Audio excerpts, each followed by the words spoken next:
There's already been one complaint that I swear too much. Welcome back to another episode of the There Will Be Bond podcast. Rob, who?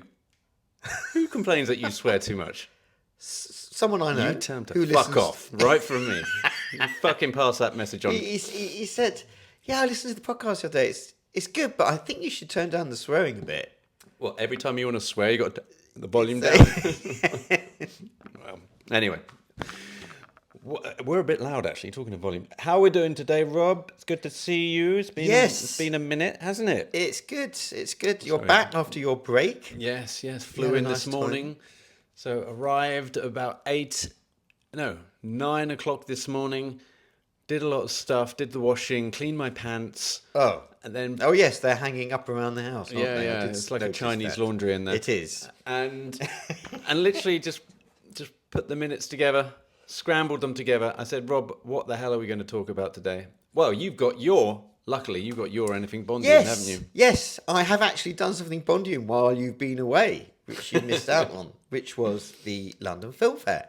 Yeah, go for it. So we had the London Film Fair a couple of weeks ago now, and they did have quite a few Bond alumni there, Bond ladies.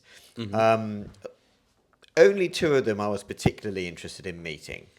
So the first one was Daphne Deckers, who played Carver's PA in Tomorrow Never Dies. She's the one that comes up in German and says, "Ein Problem, keine Problem, eine Minuten." Yeah, so the blonde. Entschuldigung. She's the blonde girl who then gets fired. He says, "You're fired. Get out of my sight." So her. I like that. So and this was her first ever appearance at any event like that, any convention, any signing event. No one's ever seen her do a fan event before. So this was quite a coup for them to get her. Right. And she looked amazing, I have to say, considering that film is 28 years old, something like that. She looked stunning. And but she had a little notice up by her desk saying no posed photographs. Oh. I know, because often when you do these things, you pay to have an autograph. You pay per autograph, and then you also have to pay if you want to have an official photograph done with them by the professional photographer. But generally, they allow you to do a little selfie at the table. Caroline Monroe didn't she, when we went to see her last?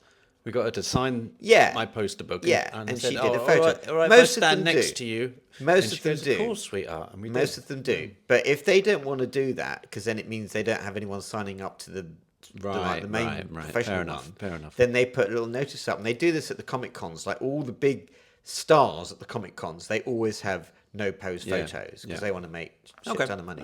Fair enough. So I was like, oh, God, I'm going to have to bloody pay now. So I had to go and pay. I had to go and pay, like, I don't know, 15 quid or something, or 20 quid to get my picture with her. But anyway, it had to be done because she was lovely. She was so nice. But I guess one of the perks of that is someone like her. I remember her having really nice legs in that film. Yes. So if she's sitting behind the desk, you don't really get to have a good butchers, do you? They can so get when you get up to get a photo, you can at least get a look at them. But sometimes they walk round the table. And they come and stand. And then you can get a look at them that way. Yeah, then you can get a full leg. No wonder she wants you to pay. That's happened before. Yeah. So anyway, she was really nice. And she said, she told me that the dress that she was wearing in that scene was her own dress. Because they were told they had to wear monochrome outfits. And she said, I actually have like a white dress. Do you want to see it? And so she put it on. And they're like, yeah, wear that in the scene. That's fine. And then all the jewelry that she was wearing, I don't know if you remember, she had these gorgeous like diamond earrings and this diamond necklace. Right. They gifted those to her. Really? After the shoot finished, yes. Bloody hell.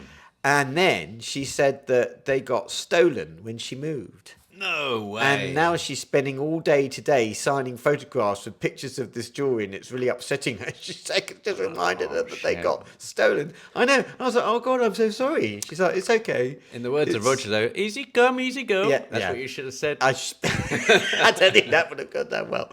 But she was so nice. And then I showed her this little passage from the making of Tomorrow Never Dies book. Okay, yep. Do you remember that book that we covered on the YouTube channel?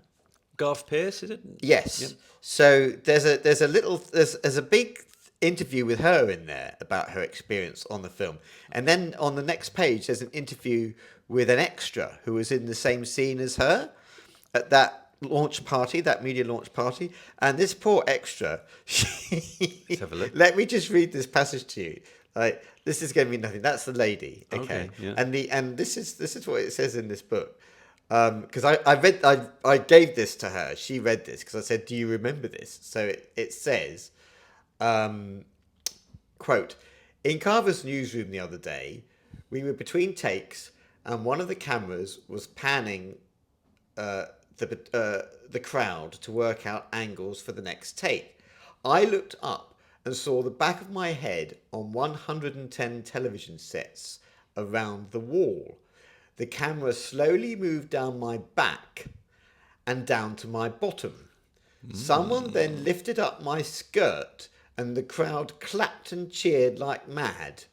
I was wearing a G-string, but it looked as if I wasn't wearing anything at all. I have never been so embarrassed." Brilliant.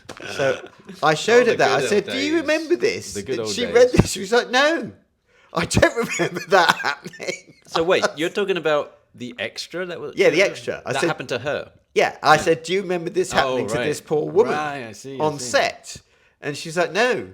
10, So I was like, "Okay, so you can't have been on set when that happened because I don't think that's something you'd forget." She's like, "No, Yeah. I would have remembered that." She said, "But I do remember going to the premiere and sitting next to a lady at the premiere who was in that scene, and she was so looking forward to it, and then her scene was completely cut, and she didn't know."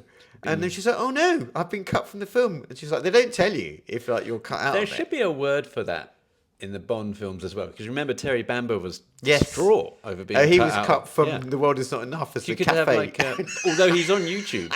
There's that, yeah. all the added, Yeah. like the deleted Yeah. scenes, that whole Yeah. sequence. You've been Bamberized or something. If you've been edited down. Yeah. I Yeah. mean, it happens, Oh, you know, I'll come and up it's with a going to better word, happen. And Daphne Deckers that said she actually did have about 2 or 3 other scenes as well that were cut, and she didn't know they were going to go. But this is, Is it what her happens. at the job centre? Yeah, I got fired on stage. I know.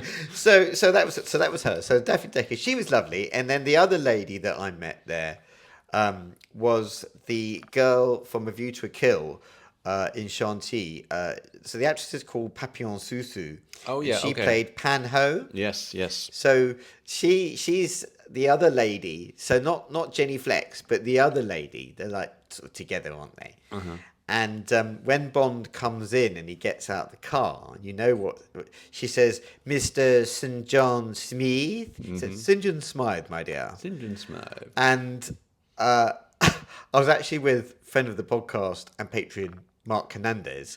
He was like, "Oh, Rob, you've got to get her to sign Rob St. John Smythe on the photo because that's what Pete calls you on the podcast." Oh, yeah. You're going to have to tell her. Oh, I didn't call you And it I- this week. And I no. was like, "Oh, God, no. What do you think?" He's like, "Yeah, no." I was like, "No, that's going to be stupid. It's going to look really silly." No, just tell her. So I told her about this podcast and Yeah. I told her what my name is and how you introduced me. And she thought Rob that was St. John hilarious. Smythe.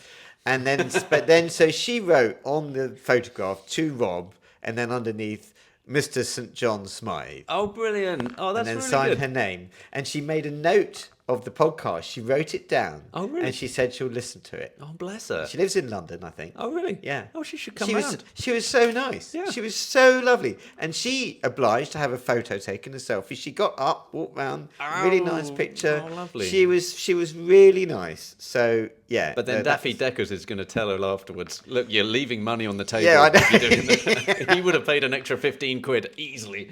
I think she's aware of that. She didn't care. She was like, "Yeah, of course I'll do a picture with you." You know, she was great. So yeah, so that was a job Her well name done. again is Papillon Papillon Soo. Papillon Soo. Papillon That's Soo. a great name, isn't it? I know. Well, Papillon And you is know she is was in- French for butterfly, right? You know, she was in Full Metal Jacket. was she? that's her girl most- long time. Yeah, That's her, isn't it? yeah. I love That's- you long time. That's her most famous role. So most people were getting that photograph signed. That is a big line. Yeah. Isn't it? I love you long time. So she was writing that on Sucky, loads sucky. of photographs, She's saying you know. sucky, So sucky. I know. Our friend Nick Fentiman of Shake Not Stirred, he got her to sign that photo. Can you I sign can't it? remember what she wrote on there. To You'll have to Nick, sucky. And she's going, look, I don't want to write that anymore. Please. She goes, God, just I sucky, hadn't sucky. realised it was her, Yeah. and then I saw Nick had this photo. I was like, "Oh my god, it's her!" And he was like, "Yes." I think they filmed all that down Beckton Gasworks. They right? did. Didn't they? Where For Your Eyes Only For Your Eyes pre-titles was filmed. Drop with Below the Fell Down the helicopter. Chimney. Yeah, which doesn't exist anymore. No. But yeah, no, I think they did. So yeah, and it was really nice to catch up with Bond friends, you know. So Dave Hennett was there, our friend with the Chitty Chitty Bang Bang back tattoo. Oh yeah. He was selling his Japanese Good old Dave. programs, and as I say, Mark Hernandez was there, and Good old Mark, yeah. Yeah, and it was also really nice to see a colleague of mine, Robin Bailey, who was selling all his UK quad posters. So he's never sold there before. He's never had a stand before. This was his very first time. He didn't know what to expect. And he sold quite a few. So he had a really good time. So I think he'll be back. So yeah, it was a really enjoyable day. And well done, yeah, it was Rob. good. So what about you? Have you had anything Bondian while you've been away? I've been dreading this. I was thinking about it. I was setting up the microphones. I've literally had about 10 days of zero. Okay, I had a smidgen of Bond, so I put it on. You watched the films Instagram. on the plane. I know you What did did that. I do? I watched From Russia with Love on the plane. And did I send you a message saying I have no idea why this isn't my number one film? Because it's so No, you good. didn't. I must have been up in the air then. Oh God! But I was well, watching yeah, it. because it's quite far down your rankings, and that upsets me. So we are doing on the Patreon show. We're running down our top 25 of all time. Yeah. and that's less than £1 a month. You can sign up to that, and you also get a free No, map. less than £1 a week. That's what I meant. It's £4 Thank you. a month. Thank you. It's not that cheap. But anyway, There Will Be More Bond is the place. We'll leave links in the Yes. show notes. So I was watching that, then I watched a bit of Spectre. So I had a good Bond, Oh, you did? Bond moment on the plane. You indulged. Yes. Good. But out in America, there really is. So you go out in Florida, for example, you have a couple of Bond locations. You have Fontainebleau in Miami, you have Silver Springs. That's quite a long Moonraker. way from where you are there. So, but there's just a smattering of Bond stuff going on. I did meet up with a friend of the show called Jim. He brought his Bond car out. He brought a Lotus out to see me. Oh yeah, Esprit Turbo. Isn't Yeah, it? yeah, no, it nice. was really cool. And he got Roger Moore. He sent away to get Roger Moore sign the glove box. So he's got Roger Moore's Really? signature on the glove box, and he does 3D printing as well. So he's got all the props, like the red grenade torpedo that comes out the side. I forget exactly which scene that is. I guess when he's underwater and he's got. Oh, I thought it was. It's a series one. I thought it was the Lotus from For Your Eyes Only that he had, the Turbo. Is it a series one then that he's got? That's the one. From Spy Who Loved Me. Yeah, Because there's two. They're different models. but So there's the series one from the Spy Who Loved Me. yeah. Which obviously had all the gadgets. Yeah. And then there's the Turbo, which appeared a few years later, which was in For Your Eyes Only, and he had the white one and the copper one. Yeah. I thought from the photos that he had one of those, but I could be wrong. I could be wrong as well. I'm not much of a car boy. Car boy? That sounds terrible. Car boy. I'm a car boy. Petrol head. I can't even get the saying right. That's how much of one I'm not. Car boy. I'm I'm not a car boy. But so I went out with Jim. That was good, and we went to see in the IMAX an anniversary screening of Back to the Future because he's also a big collector. He makes props. He works for Universal Studios, and he's got a lot of stuff at home. And he's also got a DeLorean. He works for Universal Studios. Yeah, he makes props and he does all that stuff. for Oh, Universal do you mean Studios. like the theme park Yeah. in Yeah, sorry. Miami, The theme Florida. park, not the actual film company. No, yeah. Anyway, Parks so and resorts. So I said, "You got a DeLorean?" He goes, "Yeah, I got the DeLorean as well." I was like, "Fucking A." He goes, "And by the way, Back to the Future on tomorrow night at the IMAX in Orlando." And I'm like, "Let's go together." He goes, "Yeah, let's do it." So we went together to watch this, and I said, "You got to bring the DeLorean." He goes, "You're damn right, I'm bringing the DeLorean." I was like, "Fucking A." We're going to be I thought we were going to be in the car park, and him and I were going to be like the talk of the town. You know, we'll be making the front page of the newspapers and whatnot. Anyway, I rock up. I text Jim. I go, "Where are you, man?" I said, "Surely everybody's hovering around you." And he goes, "Oh, yeah, no, I'm just inside. I didn't bring the car." I was like, "Oh, What? son of a bitch." I said, "It's the Oh, 40th no. anniversary. What are you doing up?" Anyway. Oh no. So he didn't bring he probably didn't want to be hounded. So, but then That's it. And then maybe people would just be like standing all over the car Yeah. and they might damage it or something. which is fair enough. And I imagine like this big open car park next to the cinema. Yeah. with people hanging out and Yeah. doing tailgating, but it wasn't. It was just a huge multi-story Oh, car God, park. so you'd never see it anyway. So I kind of understood, but initially I was like, what the hell? But that was fun. I also, so I've been reading a couple of books, some Bond books. I've been reading The Man with the Golden Typewriter. Oh, yeah. By Fergus Fleming, I think his nephew. And it's actually, so all the letters that Ian Fleming had written all the time to his fans, to listener mail, but also to Major Boothroyd and stuff like that, people that were giving him advice on the books. Yeah. All the letters that he wrote to Jonathan Cape and Fascinating. William Plumer, and it really is. But what I've realised is that all these letters were kind of like little mini stories in themselves, because they're back and forth, they're conversations. And I thought, oh God, I miss that. Because I used to have a typewriter, and I would like do the letters like that, and I would make a thing of like telling people like what's going on in my world. Bit of a narcissist, really. But I love those old manual typewriters. Yeah. My mum had a Royal typewriter from the early 1950s, and proper old. It wasn't electric. It was like you had to really hammer the keys to get the ink to come out on the paper. So that was what I really liked doing when I was actually writing back in the day. So Charles Bukowski had a typewriter. He would say that it's like you're having a fight. And it brings the best of you out in your writing, because it's a visceral thing. You know, you're smashing the keys, especially if you're pissed. It's great fun. So I said to her on the stage, I've got to get a typewriter again, because I used to have one. She goes, you're not getting a typewriter. It's going to be loud as fuck in the house. And by the way, we've got no space. And you'll use it once, and then that'll be it. You know, I think is it Tom Hanks who collects them? Yeah, he's got a website, hasn't he? Yeah. Do you think I should ask Tom? Yeah. Anyway, so I've been reading more Bond than I've been doing Bond. I read Talk of the Devil, which is again the collected writings of Fleming's, and a lot of the stuff in Talk of the Devil's also in The Man with the Golden Typewriter, etc.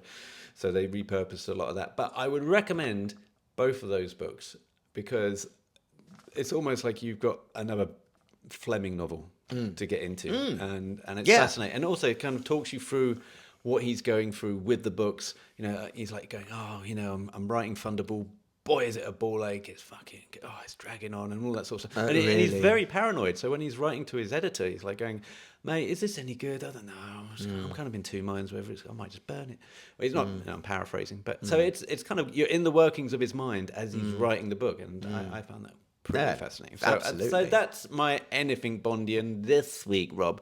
Tell you what, though, we haven't got a guest on this week. No. But we do have the minutes of Majesties to crack on with. We've also got some news. We're going to squeeze the news in between the minutes, I think. But shall we crack on with Minute 10? Minute 10.